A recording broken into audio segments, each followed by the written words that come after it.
Resume recording. Okay. So I'm recording the session, it will go out, and then the email that comes out with the session recording and the slideshow will actually have a ton of extra resources.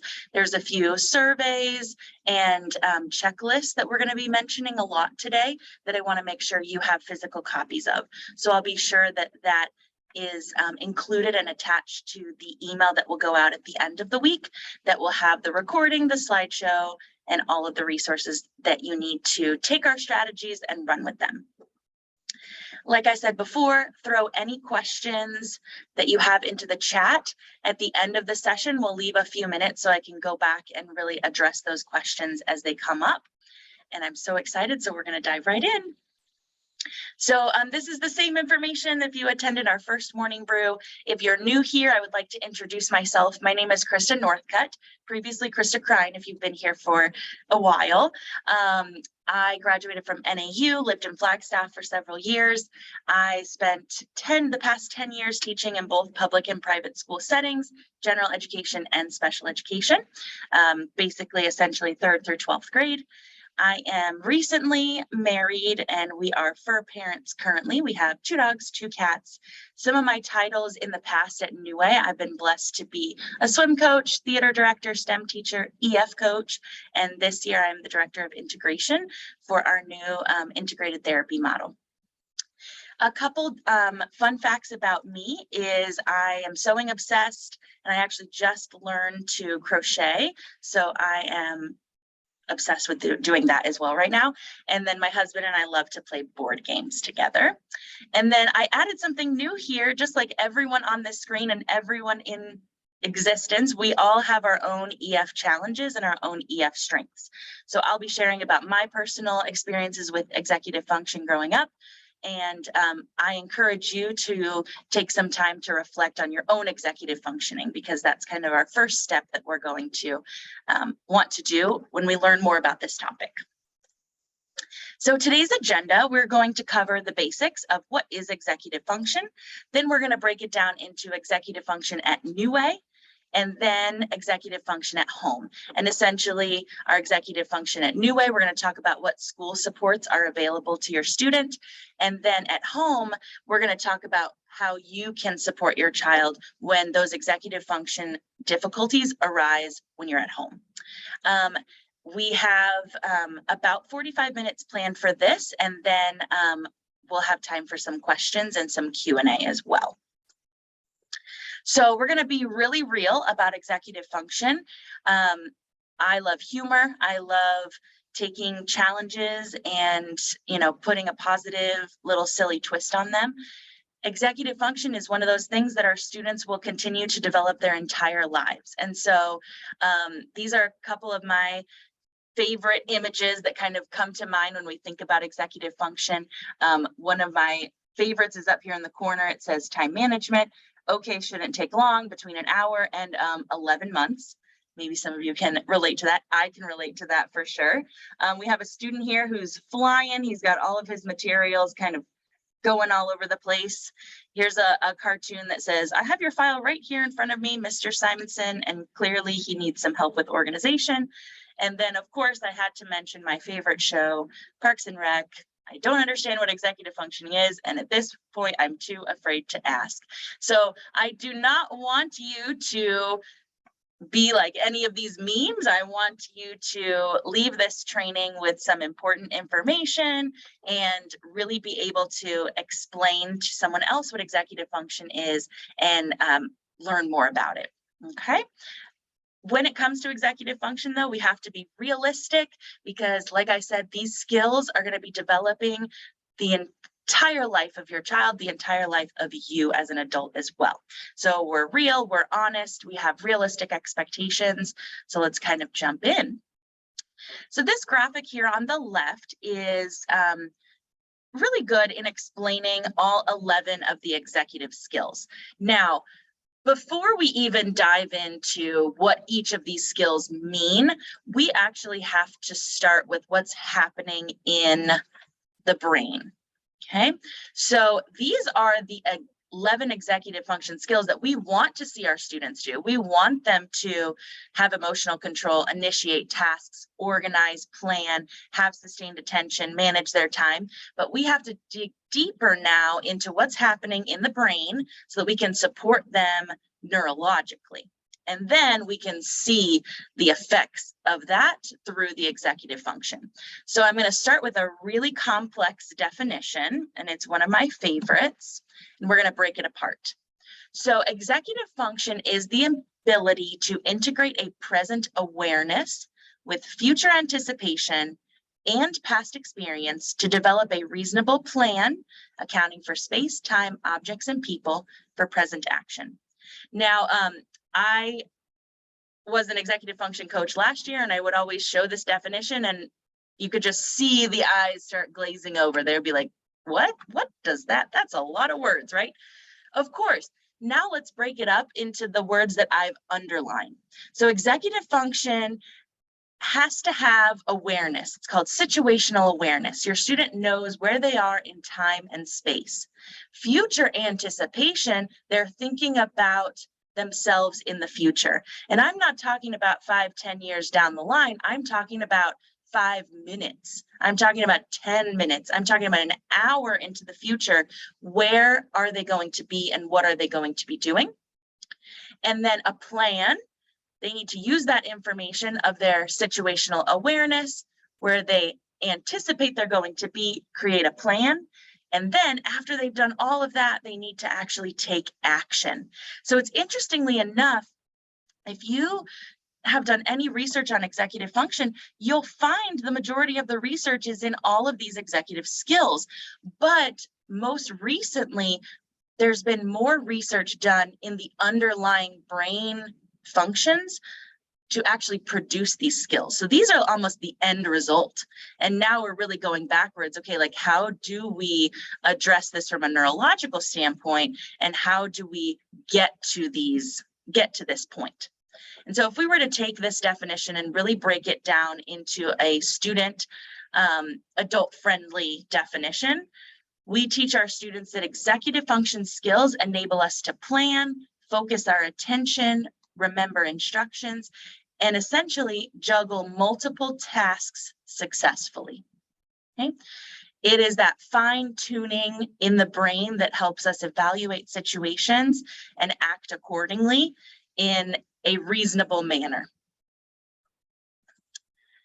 So 11 executive skills, right?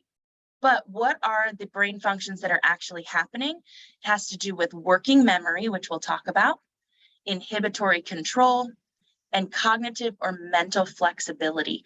In a sense, executive function can be boiled down to these 3 categories. Working memory, what your student can visualize in their mind and hold, that's working memory. Inhibitory control is response inhibition. So can I control my impulses in certain situations? Cognitive and mental flexibility, this is the one where we see the most negative effects.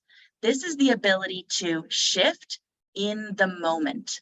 And I'm sure that you have already done this as a fully functioning adult. You have done this multiple times already today. Maybe your alarm didn't go off. Maybe you overslept a little bit. Maybe something happened that was unexpected and you had to do what's called a cognitive shift. You had to change your plans, and you did that probably without even thinking about it. So let's look at the brain. So if you will, go ahead and point to the front of your skull right here. This is where our executive functions begin, okay? This is called our frontal cortex, and then in front of that, we also have our prefrontal cortex. This is the part of the brain that develops last. And we'll talk about the developmental age of this because there's very specific developmental stages that your student goes through.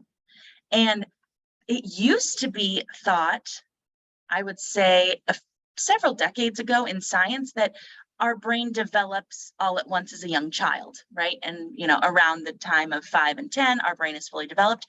Well, that is completely incorrect. And so current science findings tells us that our brain slowly builds, and it does what's called pruning. So our brain gets rid of things that aren't necessary to make our connections even more efficient and faster. So our prefrontal cortex and our frontal cortex, this is where the executive functions lie. This is where they begin, and this is the last part of the brain to fully develop. And I want to show you this graphic, which is really interesting.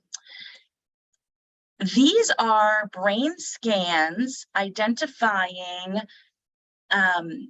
activity in the prefrontal cortex. And so students were given tasks to do that required planning, forethought, executive function skills. And here's the brain scan of a student who has ADHD and was told to sit quietly and complete the task. You don't see a lot of areas lighting up here. We should see this a lot brighter. We have a scan here in the middle where they ask the same students who have ADHD to then fidget while they were completing the tasks and move and do the things that help them focus. And you can see we have a lot more lighting up here. And you can see on the end here, this is a neurotypical brain, again, lighting up in the prefrontal cortex. This is not to say that fidgeting is a cure-all for any sort of executive function disorder, but it's just interesting to see how fidgeting, especially with a non-neurotypical brain, can help light up the areas of the brain that we want to light up. And you can see the areas are different still, but they're more activity, and that's what we're looking for. So let's talk about growing a grown-up brain. Like I said before, scientists had long thought that, our brains were formed in early childhood, right? Well, they actually are not fully formed until the mid, early, even late 20s. And so you can see our gray matter becomes less dense as the brain matures. And that's important. Our brain does what's called pruning, right? So it prunes and it basically destroys the parts that it doesn't need, those connections, the overgrowth of the connections, and it saves the ones that are the most effective so that we can be more specialized and efficient with our brain processes. And yes, this is not complete until mid to late 20s. And recently, I've read some very interesting articles on the effects of learning disabilities and the effects of COVID-19 on this brain development. So if you're not aware, the typical delay for a learning disability, we kind of estimate about 2 to 5 years delay. Okay, that can obviously depend on the students, the disabilities, all that kind of stuff, right? But scientists usually estimate about 2 to 5 year delay if there is some sort of non-neurotypical functioning going on. And then it's actually been released that there is an additional 2-year gap and delay because of COVID-19. Even though our students were still able to go to school, the trauma of COVID-19 has actually delayed a lot of, I would say most all of our students' brain development. And that's something to take into consideration. So now, instead of it being early, mid, late 20s, depending on the individual, it could go into the 30s now. And so that's something to really consider, that, even though we're happy to be out of this COVID-19 post-pandemic world we're living in, we're still seeing the negative effects, and we need to be prepared to address those. One of them is in executive functioning.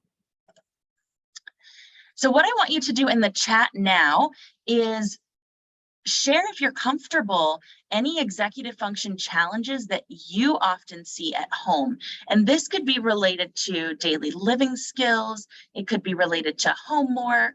It could be related to your students following through with tasks, chores, anything like that.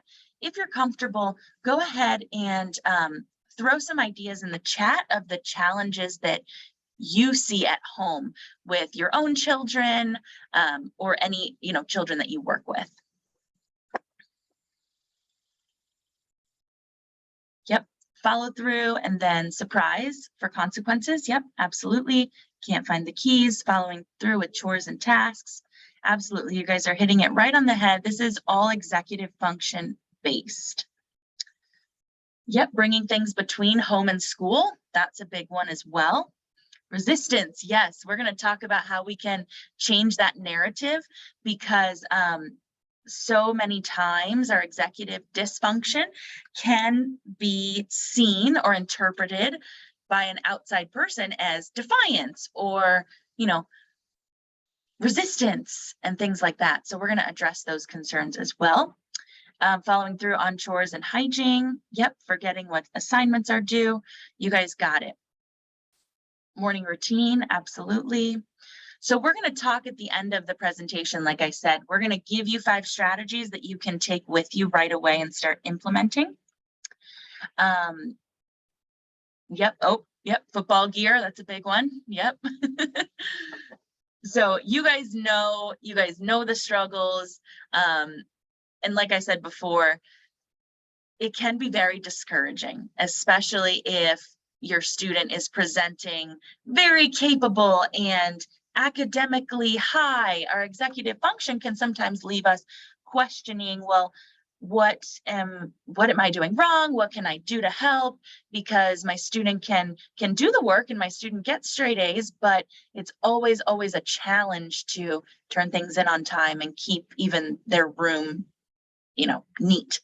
I drove my own mother crazy as a child because I could never, ever keep my room clean. It was like this space that once it started spiraling, even if she would help me clean it up, it would just spiral out of control. And so I had what I would call these splinter executive function skills, where I was really, really great at keeping things organized at school.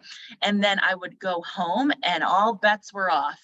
I did not use any of the strategies that I learned, and it took me a really, really long time, and I still struggle with that as an adult. So I still have to use different strategies to help me, keep things organized and, accessible. Walks in a room and forgets why. That's very, very interesting, and that's definitely falling under executive function as well. So here are just a few examples. You guys hit basically on all of these. I'm going to highlight a few, and these are more from an educational perspective, but these are some ways that executive function challenges present. Some of my favorites are chooses fun stuff over homework or chores. Yep, absolutely. A lot of that is neurotypical, so it's something that we can work around and use some strategies for. Not seeking help when they're stuck. Many of you maybe can relate to that as well. That's something that we call self-advocacy here at school. And this is a really, really complex skill. And so we have to start really small when we want to build up our students' confidence to ask for help when they're stuck, because we also want them to be independent, right? So we don't want them to ask us every time when they get stuck right away instead of persevering. So there's kind of a balance that you have to strike there. Another great one that I love to talk about is sticking with a plan, even when it's not clearly working. We talked about this as that mental shift. So you probably know sometimes students and children, we can get stuck on our idea, our thought, our perspective, our viewpoint. And sometimes even when we receive feedback from the outside, whether that's peers or parents or teachers, that, hey, it doesn't seem like this is working, could we maybe try an alternative plan? It can be very difficult to do that mental shift. And we see that a lot with our students. More cliche, I would say, would be can't find things in their backpack, desk, cubby, all that kind of stuff, and forgetting to bring materials back and forth from home and school. So these are, again, like I said, mainly challenges that present at school, but they can also bleed over into home as well. So like I said before, I'm going to ask that we change this narrative. So I mentioned in the beginning that I used to work in general education settings, and I was a elementary teacher, 5th and 6th grade. And I was not as educated as I am now on executive function.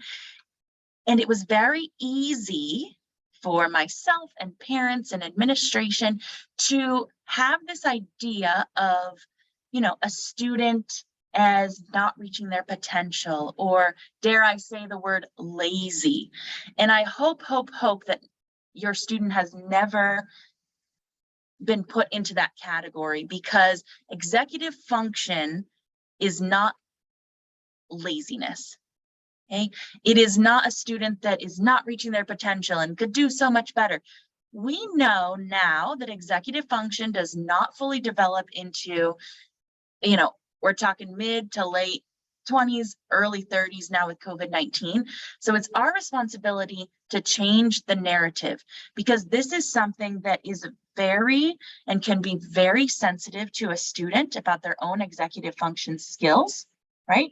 So instead of using that word lazy, of course, we never want to label our students with that. We teach them what their executive function strengths are, because everyone has their strengths, and we teach them, we don't use the word weakness, we use challenges. So when I use personal examples, I say I have a strength in pre-planning, so planning ahead. I really like to plan ahead and think about my day, my week, my month, right? But my weakness, I still have to work extra hard to be organized and to be sure that my time management lines up with what I thought it was going to be, right? So instead of, using these ancient terms of like laziness and not living up to the potential, we have to break that narrative, and we have to talk about, what can we do better? What can we, what are we already good at, and what can we make even better? And I just saw a comment and I want to address it. There is no way on earth that you are the world's worst parent because you've used the word lazy, okay? I can guarantee you that everyone on this call has used that word. I've used that word before I even knew about executive function. And I used to use that word, about people that I noticed, or about, other people in my life, right? But then now we're starting to think about, okay, this isn't actually laziness, this is executive dysfunction, and how can we actually approach it like that? So you guys have to be kinder to yourselves. No more guiltiness in the comments, not allowed. You guys are doing absolutely everything that you can do for your children. And the fact that you're on this call is fantastic, because you're going to be able to walk away with some strategies to use. Okay, so pat yourself on the back, give yourself some extra love. We got this. Everything's good. So EF at New Way, let's get into the good stuff of what this actually looks like. So we're going to do a little simulation, and you're going to kind of be able to see inside the brain of a New Way student that has well-developed executive function skills, and then another New Way student that has underdeveloped executive function skills, right? The first example I'm going to show you, I have an actual picture of a student that I have had at New Way in the past. They've given me permission, they no longer go here. And for the second student, I'm just using an image that I found off the internet, because there was no way that I was going to put an actual student's picture on here. That wouldn't be helpful at all, okay? So let's dive into those two perspectives. So as we're thinking, I want you to think maybe what category your own student or students might fit into. Again, we're going to talk about a spectrum, right? We've got really well developed and very underdeveloped. So this is, we will call them student 1. This is a picture from my first year at New Way. I was a STEM teacher, and this is a junior high student. So let me just give you a little bit of background here. This student was given an independent study project.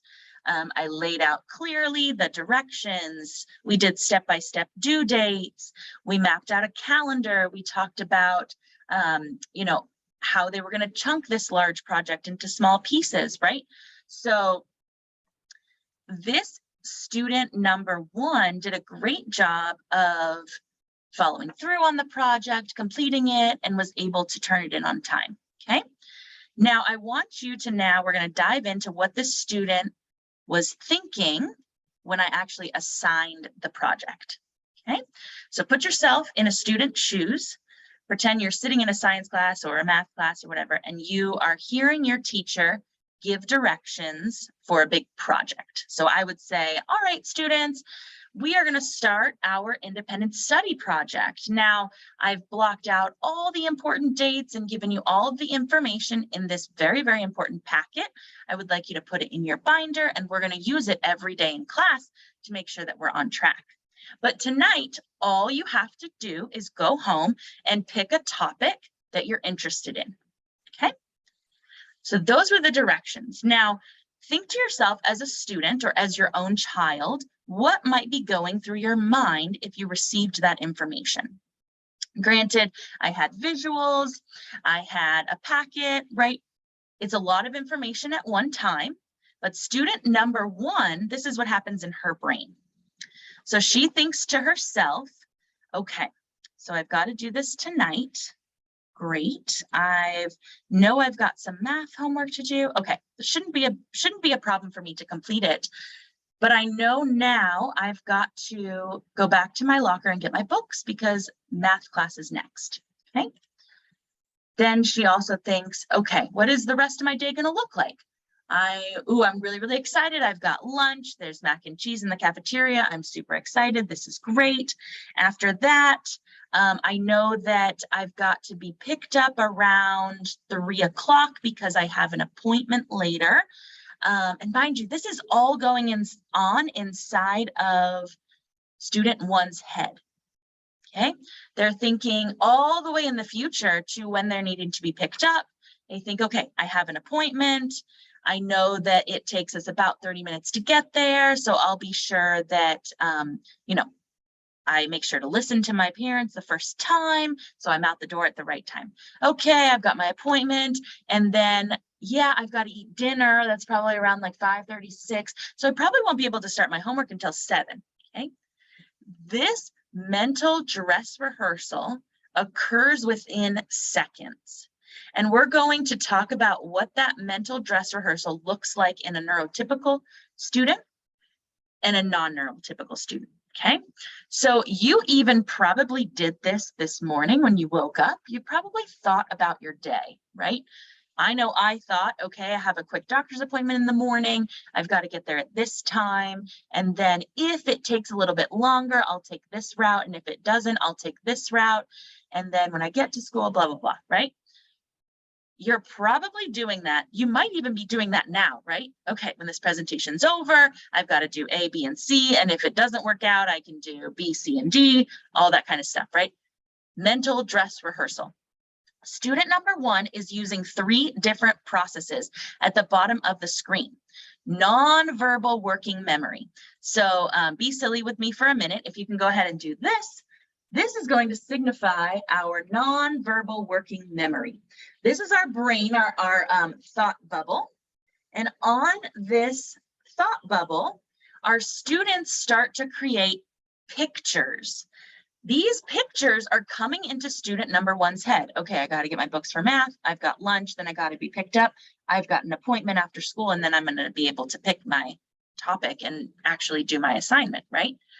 Non-verbal working memory, this student did it, creating images in their head. Great. We've got 2 more pieces of the puzzle that are necessary for executive function to actually work. We've got verbal working memory, right? Non-verbal, like we said, are those pictures in our thought bubble. And verbal working memory are the things I say to myself in my mind. Like, okay, I've got math after this, so I've got to go back to my locker to get my books. Okay, so she did that verbal working memory, and it was positive and it was productive. Okay, so check mark for student number 1. Okay, we've got 2 out of 3. I have a good feeling this is going to go well. Situational awareness. We kind of touched on this at the beginning. This is the skill to be able to sit in a place and identify where you are, what time it is, what kind of things are you needing, right? She knows that she's going to need her books for math. She knows that, you know, in science, she's got to, you know, take her packet with her, right? She has a situational awareness. So she's got it made in the shade. Are her executive function skills completely developed in junior high age? Absolutely not. And these are things that she is really, really good at. So I would consider this student as having well-developed executive function skills, right? Now, you didn't come on this call for this, right? So let's go to the other end of the spectrum and let's talk about student number 2. So this is student number 2. We'll just call her student number 2. She is in the exact same class, hearing the exact same information, receiving the exact same packet, you know, X, Y, and Z, right? This is what goes on in her mind. She gets the packet. I'm confused. What is this? I don't know what I'm supposed to do, where I'm supposed to start. There's a lot in this packet and I'm overwhelmed already, okay? While the teacher is continuously giving directions, we're already in a state of concern with this student. We've gone from a state of ready to learn to now a different state of mind that isn't necessarily ready to learn. We're hoping maybe she can turn it around, but let's see what her thoughts continue to do. Well, it's not looking good because she actually starts to get upset because she remembers at this moment she had another project that was due today and she left it at home. And now she's upset because she knows that parents are going to be disappointed, that teachers are going to be disappointed. It's going to affect her grade, right? We're spiraling down into a negative thought spiral. Okay, she's confused. She's upset now because it's bringing this prior trauma. And she also thinks to herself, okay, I have like 3 weeks to do this. It's fine. I'll get it done, right? She's trying to pull herself back together. But frankly, and I can laugh about this because I'm sure you can relate, if you give a student with executive dysfunction 3 weeks to do a project, you could give them 3 years and it's still not going to get completed unless they have step-by-step directions, check-ins, all that kind of stuff, right? So she's thinking to herself, okay, relax, everything's okay. I have 3 weeks, I'm fine, right? She's kind of looking around the room and trying to pick up some cues, but she's missing some things and she lands on her own shoes and she thinks, oh my gosh, I have my cheer shoes on. I have cheer after school. That's so fun. I'm so excited. Yay. My mood is elevating, right?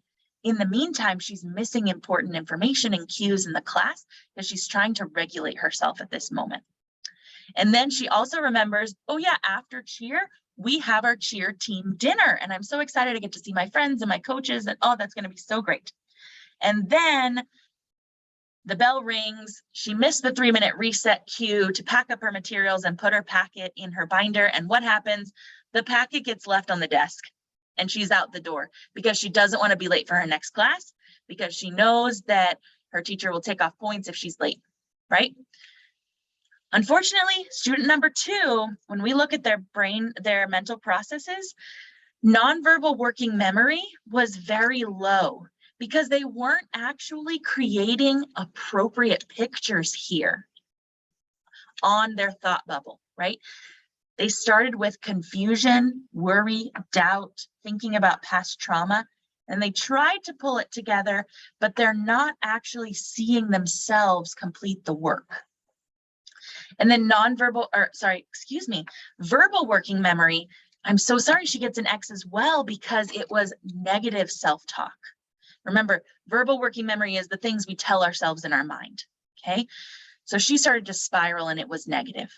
And then situational awareness, once she started thinking about cheer and the cheer dinner, her situational awareness was out the window. She was thinking about herself in the future, but she missed all of the cues that were happening in the moment. And we're going to talk about what those cues are at New Way that we provide for our students. So I showed this to you as a spectrum, right? You can probably put your students somewhere in the middle, maybe on one end or the other. But we have to understand these three components of the mental processes before we even address executive function. So if we have impaired nonverbal working memory, verbal working memory, or impaired situational awareness, we're not going to get anywhere by teaching our kids to right out the gate try to do a checklist. We have to treat right at the root of the cause. We want to get to a checklist, but we have to treat right at the root. So now let's shift our way back to New Way. So these are our universal supports that we are really focusing on this year. And I've been so excited to roll out this program with our executive function coach guru, Coach Lugo. He's my counterpart here in this executive function program that we have here. For Q1, every single classroom, which is fantastic, every single classroom is focusing on 3 different supports: visual schedules, which we'll talk about how important visual cues are for students with impaired executive function; routines. I'm sure that if you've been at New Way for a while, you've heard this word. It's extremely important for our students. And then we also are really taking control of the planners, having our students write in the planner, giving rewards for writing in the planners, for using the visual schedule, for being independent for the routines. We use our PBIS program to award points when students utilize these supports and use them to their benefit.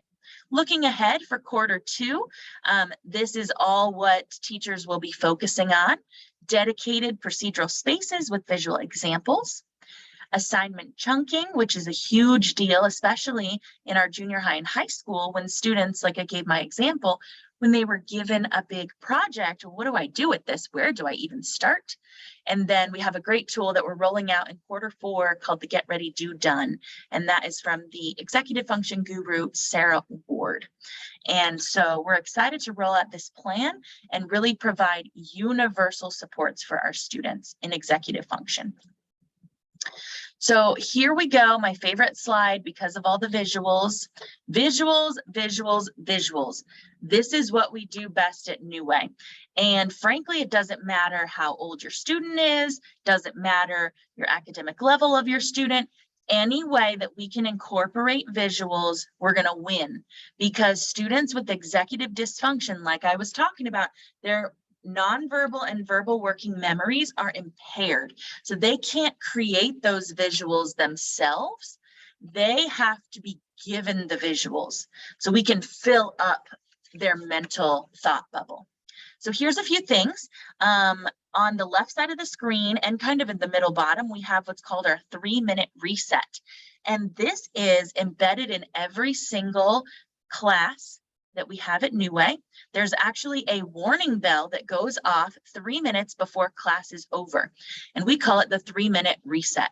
And students are asked to do these following 8 things, 7, 8 things, to help their executive function, to get their supplies organized, to help us shift our mind so that we're now thinking, okay, I'm getting ready for my next class.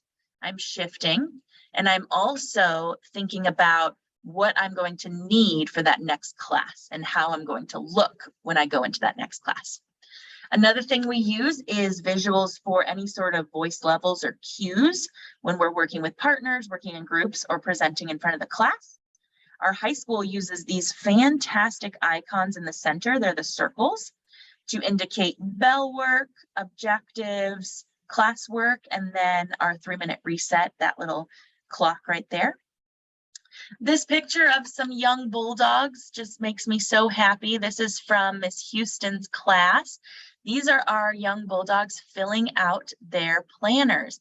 And so what Miss Houston did was we took pictures of the students doing these things, and then we give the students these pictures. We display them on the smartboard so we can simply say, what does it look like when you fill out your planner? And they can use the visual cue to say, oh, okay, I'm sitting in my chair, my binder's open, I have a pencil. Great, I'm ready to fill out my planner.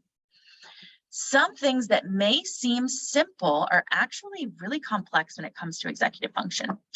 Our high school, so like I shouted out Coach Lugo before, our high school uses checklists a lot. And so we have this amazing executive function daily checklist that you will be given a copy of this as well, that you can post on your fridge, post in your students' room. It's something that they should be doing every day to maintain their materials. And then at the bottom here, we have a lower school version of that as well for younger students, less items, and it has visuals attached as well. So if there's one thing you get out of this presentation is visuals, visuals, visuals. And we all have our smartphones now. We can take pictures of absolutely everything, and we can use those pictures to help our students know what's expected and what the routine and what the structure looks like. Our high school EF class, we provide from Coach Lugo, and we provide individualized high intensity interventions. So these classes are coaching sessions.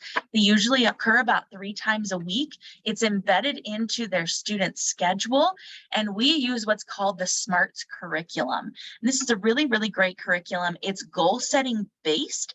And so Coach Lugo actually sets aside time in every class to sit down with students, to set goals, to work on their self-advocacy, and also to practice their situational awareness. So this is an offering that we provide to high needs students in our high school. And we use this amazing tool called the Metacog survey tool. And I'm going to ask you guys actually to take it with me at the end of this session. I want to be sure not to miss that, because it's really great. It gives our students some really great insight on their strengths and challenges. And yes, Coach Lugo is going to be your high school contact for any sort of EF issues that you have and would like more information on. So now the good part, EF at home, what does it look like? What tools can you use? All right. So again, bringing back the humor. Maybe your house looks like this, maybe it doesn't, right? We've got a messy room. We've got, oh my gosh, I'm pulling my hair out. We've got confusion over homework. We're trying to get out the door. We have a kid still on the couch. We have a kid with no shoes on, trying to eat breakfast. And then I really like this, and this is super common. If you have more than one child, you might have a child who has a super neat backpack and their executive function skills are pretty well developed in certain areas. Then you have another child who's completely different, right? And so it can be very frustrating as a parent to know how to address these issues, especially if your students are kind of resistive to help and support. Okay, so never fear, we've got some strategies for you. I'm going to kind of go through these quickly because I want to get to the survey at the end, and I apologize. I get very passionate about this subject and can ramble on forever. So we're going to kind of buzz through. Remember, this is all coming to you, so no need to memorize or write any of this down. Strategy number 1, one of my favorites, mental dress rehearsal. We do this all the time, and you might not even know that you're doing it. So go ahead and sit back, put your pens and pencils down. What I want you to do, you can have your eyes open or closed. You're just going to imagine, what does the rest of your day look like, and kind of play that dress rehearsal through your mind till about, let's say, until you need to go to bed. So kind of just walk through. I'm going to do it right now.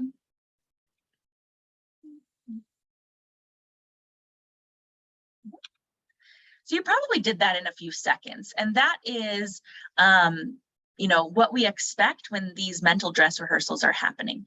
Now, of course, we might need more time to do it, but the more we practice doing this, the easier it will get.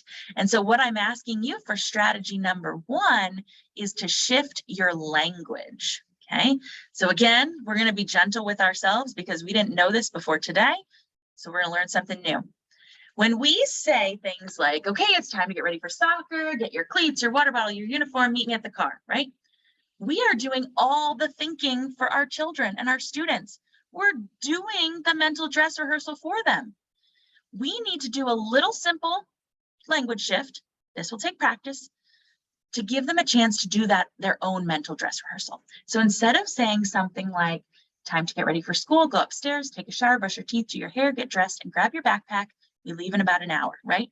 And then they're not doing it, right? And you're like, okay, we leave in 30 minutes. Okay, we leave in 15 minutes, let's go. And then it becomes combative, right? So instead, try this. Can someone, maybe I have more than one child, right? Show and tell me but what being ready for school might look like.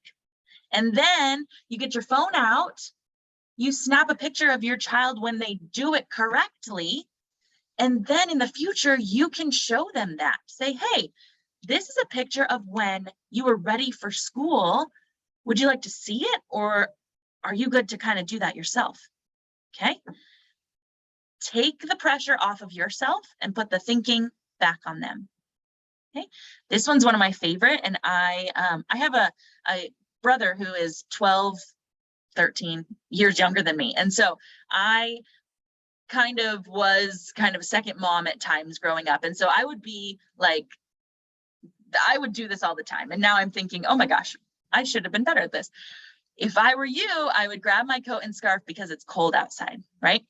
Again, you're doing the thinking, you're doing the mental dress rehearsal for your child. Of course, you don't want your child to freeze outside. So maybe you could, this is a process that will take some time, but instead maybe shift to what might you need to be ready for cold weather?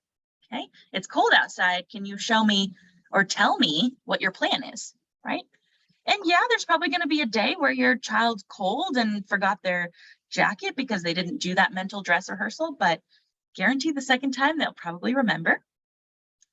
My last one here is, again, super guilty of this, especially as a teacher. This project will be easy. Let's first gather our materials and write down the steps we need to take, right? I want you to tap into that sensitivity of your student, especially when approaching a really, really big project. This is my favorite go-to strategy. I know you will make a really creative project. Can you draw what you want the finished product to look like? And your child will probably look at you and be like, what? Like, you're not going to get all my supplies for me? You're not going to sit down and help me do it? Well, of course I'll sit down and help you do it, but I want to know what you're thinking your finished product will look like, because we're practicing looking into the future. Okay. Strategy number 2, again, like I said, visuals, visuals, visuals.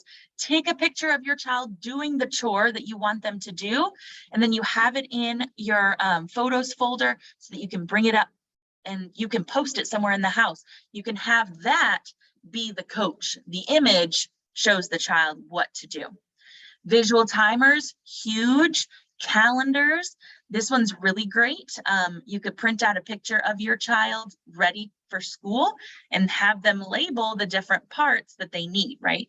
Hairs up, leotard, tights, dance shoes, dance bag for dance.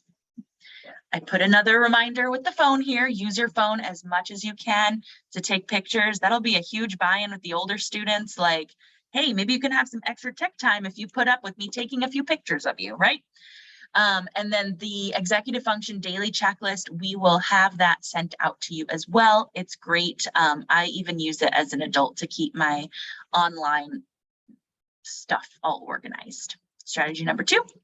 Strategy number 3, we've got open conversations. And it's going to feel kind of silly in the beginning, but I want you to really model your own thinking. So when you are working with your student, my favorite one is, I'm having trouble planning out tonight's dinner. What would you do if you were me, right? Have them, elicit their advice, elicit their ideas, and you're actually secretly practicing executive function, and they don't even have to know. Another one, what order would you like to do your chores in today, right? Give them some choice, right? Maybe they have 5 chores, and maybe in your mind, that like 2 of them aren't as important. Maybe there's a reward for them doing 3 of them, right? But at least they can have a choice in it. Modeling your time and how time passes. So if I want to stop and get a drink at Sonic, then I should leave 10 minutes earlier than I planned. And this might be a little bit silly at first because you might not be used to, really clearly talking about what you're thinking, right? As a teacher, I talk to myself all the time, so this comes naturally, but practice this, because the more you can verbalize and have open conversations with your students, the more likely they're going to be to share their struggles with you. Representing time visually, one thing I want you to take away from this slide is in the bottom right-hand corner. And this is an analog clock. Try to have an analog clock in your home, at least one, because it helps with the actual visual passage of time. And what I like to do on these analog clocks is I actually take a dry erase marker and I color them in to show a student, hey, you have 15 minutes to do this. This is what it looks like. See what you can do. Okay. Analog clocks are super important. They're also super cheap nowadays. You can probably pick one up on Amazon for about 10 bucks. Okay. And strategy number 5, most importantly, learn about your own EF so that you can speak knowledgeably to your students and help support them. So what I would like to do is, we have about 6 minutes left. I don't want to rush you. If you would like to take this on your own time, it's going to come out at the end of the week. I do want to show a student example. And so we had a student who was planning on coming on the call today, but we had kind of something unexpected happen. So we're just going to shift, use our executive function skills, but he has given me permission to share his results. And so this is, let me go ahead and block out the name real quick. Okay, so this is the profile that this student has received from his, let me go ahead and stop the share real quick so I can see it myself. There we go. Okay. So this is a profile that a student receives, and this is high school. So both our junior high and high school students work on this, and we're working on a few different surveys that will be more accessible for our lower school students. But this student has a strength in organizing and prioritizing. And so these documents actually print out with ideas and strategies to build on his strengths. So he actually works with Coach Lugo on building his strengths and also improving on his challenges. So his challenge, interestingly enough, is working memory. So there's the pie chart right there. So a few ideas down here. We've got use a funny phrase to remember your to-do list. After learning something new, take 10 seconds to summarize what you learned in your head. So we're practicing strengthening that working memory. Okay, this doesn't happen overnight. That's why we have all these universal supports that we use at New Way. And that's why we're giving you guys some tools so that you can be empowered when you are tackling executive dysfunction at home, because I know that it can be very overwhelming. So what I'll do is I'll actually save this survey for time purposes. I'm so sorry. I went a little bit crazy with the information, but I encourage you when this comes out on Friday to take it for yourself. And take it through the lens of yourself as a student. So kind of go back in time a little bit and think about when you were in school and answer the questions when you were in school. And then you can actually talk about that with your children. And it actually is a great connecting point to talk with our children about our own challenges and weaknesses so that they can relate to that as well. Thank you guys so much for joining us today. I hope you know that I am super passionate about this topic, and I hope that you've walked away with at least 1 or 2 strategies that you can implement at home. Remember, visuals, visuals, visuals. I can't say it enough. Take pictures, go crazy with the visuals, and really have some fun with it. This is not something that is, fixed, so to speak, overnight.